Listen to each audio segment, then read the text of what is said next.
Hi friends, இன்றைக்கி நம்ம மகாபாரத கதைகளில் பாட்டி சொன்ன கதை இந்த தலைப்பில் பார்க்க போகிறோம். ஒரு நாள் காற்று ரொம்பவும் வேகமாக வீசிட்டே இருக்குது. அப்போ ஆகாயத்துலேருந்து மேகங்கள் எல்லாம் சூழ்ந்து காற்றும் மேகங்களும் அடிக்கடி சண்டை போட்டுகிட்டே இருக்குது. மேகங்கள் அங்கங்கே சுழண்டு மழையெல்லாம் பெய்ய ஆரம்பிக்குது. அவங்க ரெண்டு பேருக்கும் இடையில் ரொம்ப நேரமாக ஒரு சண்டை நீண்டதுக்கப்புறம் வானம் அப்படியே நீர்மயமாகுது. அப்போது ஒரு பாட்டி தன்னோட பேர பிள்ளைங்களுக்கு கதை சொல்ல ஆரம்பிக்கிறாங்க. அவங்க என்ன கதை சொன்னாங்கங்கிறது தான் நம்ம இதில் பார்க்குறோம். இந்த கதை பூமியில் குளிர், கோடை, மழை, வசந்தம் இந்த 4 பருவங்களும் தனித்தனியாக ஏற்படுறது காலத்துக்கு முந்தையது. பகல் இரவு எப்போ பார்த்தாலும் மழை மட்டுமே பெஞ்சிட்டே இருந்தது. பல நாள் சூரியனே தெரியாமல் இருந்தது. இமயமலையில் ஒரு கிராமத்தில் திதி அப்படின்னு சொல்லப்படுற ஒரு பொண்ணு வாழ்ந்துட்டு வந்தாள். அவள் ரொம்பவும் பண்பாகவும் நன்னடத்தை பொருந்தியவளாகவும் இருந்தாள். மேகங்களோட தலைவனான இந்திரன் ஒரு நாள் அவளை பார்த்துட்டான். அவளை பார்த்ததுமே அவனுக்கு அவன் மேலே காதல் வந்துருச்சு. அவளை தன்னோட எப்படியாவது சொர்க்கத்துக்கு கூட்டிகிட்டு போகணுன்னு ஆசைப்பட்டான். ஆனால் திதி அவனுக்கு போகிறதுக்கு சம்மதிக்கலை. இதனால் ரொம்பவும் கோவம் கொண்ட இந்திரன் அவனை ரொம்பவும் நடத்த கட்ட பொண்ணுன்னு சொல்லிட்டு இழிவாக பேச ஆரம்பிக்கிறான். திதிக்கு அந்த பேச்சு ரொம்பவும் அவமானமாக போச்சு. திதி எப்படியாவது இந்திரனை பழி வாங்கணும்னு சொல்லிட்டு யோசிச்சுட்டே இருக்காங்க. ஒரு நாள் அவங்க இந்த மாதிரி கசப்பர்னு சொல்லப்படுற ஒரு முனிவரை சந்திக்கிறாங்க.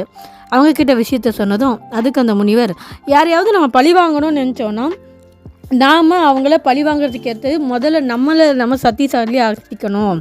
நீ முதல்ல ஒரு தவம் இரு, உனக்கு சக்தி கிடைக்கும், அதை வச்சு நீ அவனை என்ன வேணால் பண்ணலாம் அப்படிங்கிற மாதிரி சொல்கிறாங்க. இந்திரனுக்கு எப்படியோ இந்த விஷயம் தெரிஞ்சிச்சு. அவன் திதியோட வீட்டுக்கு போய் கோபத்தோட தன்னோட வஜ்ரத்தை வச்சு அவளோட உடலை 7 துண்டாக வெட்டுறான். அப்போவும் அவனுக்கு ஆத்திரம் தெரியல. அந்த 7 துண்டாக வெட்டப்பட்ட ஒவ்வொரு துண்டையும் மறுபடியும் 7 துண்டாக வெட்டுறான்.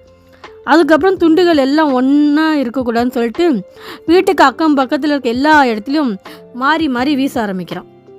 அப்படி வீசினதுக்கப்புறம் இனிமேல் நமக்கு கவலை இல்லை, நிம்மதியாக இருப்போம்னு சொல்லிட்டு இருக்கான். அதே சமயம் சிவனும் பார்வதி அந்த கிராமத்து வழியாக போயிட்டுருக்காங்க. வெட்டி வீசப்பட்ட திதியோட மாமிச துண்டுகள்லேருந்து ரொம்பவும் நாற்று அடிக்க ஆரம்பிக்குது. இந்த இறைச்சிக்கிட்டேருந்து இப்படி தான் நாற்று அடிங்குது போல், இறந்து போன ஏதோ ஒரு பெண்ணோட உருவம் போல் அப்படின்னு சொல்லிட்டு பார்வதி சொல்கிறாங்க. பரமசிவன்கிட்ட இந்த பொண்ணோட துண்டுகள் எல்லாம் ஒன்று சேர்த்து மறுபடியும் உயிர் கொடுங்க அப்படின்னு சொல்லி கேட்டுக்கிறாங்க. சிவன், இதை என்னால் செய்ய முடியாது, ஆனால் ஒவ்வொரு துண்டுலேருந்தும் ஒவ்வொரு பெரிய வீரன் உற்பத்தி ஆவான், அவன் தன்னோட அன்னையை கொண்டு மேலே பழி தீர்த்துப்பான் அப்படின்னு சொல்லிடுறாரு. இதுக்கப்புறம் ஆண்டுகள் நிறைய கடந்து போகுது. கிராமத்து மக்கள்கள் தொகைகள் ஜாஸ்தி ஆகிட்டே போகுது. இந்த கிராமத்தில் முன்னாடி திதின்னு ஒரு பொண்ணு வாழ்ந்துட்டு இருந்தா அப்படிங்கிறதே மக்கள் மறக்கிற அளவுக்கு அங்கே மக்களுக்கு கூட்டம் அதிகமாயிருந்தது. இந்த கிராமவாசிகள் ஏறக்குறைய 15 வயது நிரம்பிய பலர் ஒன்றா கிராமத்தில் வளம் வர்றதை பார்க்குறாங்க. அவங்க தாய் தந்தையை பற்றி யாருக்குமே எந்த ஒரு விஷயமும் தெரியல. அந்த இளைஞர்களும் துள்ளி திருந்து ரொம்பவும் துடுக்காக இருக்காங்க.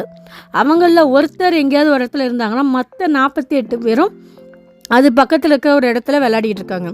அதனால் கிராமவாசிகள் இந்த இளைஞர்களுக்கு தனித்தனியாக பேர் வைக்கிறதுக்கு பதில் எல்லாத்துக்கும் சேர்த்து ஒரே பேர் மருதர் அப்படின்னு பேர் வச்சுட்டாங்க.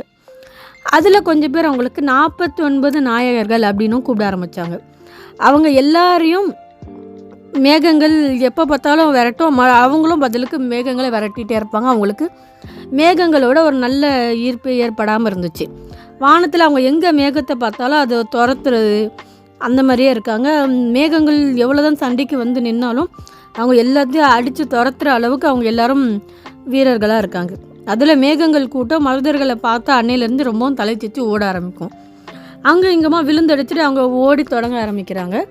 பூமியில் தொடர்ச்சியாக மழை பெய்கிறது அதனாலவே குறைய ஆரம்பிக்குது. மேகங்களோட தலைவனான இந்திரனுக்கு அந்த காரியம் ரொம்பவும் சுலபம் இல்லாமல் போயிடுது. மழை பெய்ய வைக்கிறதுக்கு அதிகாரமும் அவருக்கு இருந்து போயிடுது. மழை வேணும்னா மேகங்கள் எல்லாம் ஒன்றா தான் இருக்கணும். மருதீரர்கள் மனசு வச்சா மட்டும்தான் அதுக்கப்புறமேட்லேருந்து மழை பெய்ய ஆரம்பிக்குது. அவங்க விரும்பலை அப்படிங்கிற பட்சத்தில் அந்த இடத்துல ஒரு துளி மழை கூட பெய்யாமல் இருக்குது. இதோட இந்த கதை முடிஞ்சுது. நன்றி.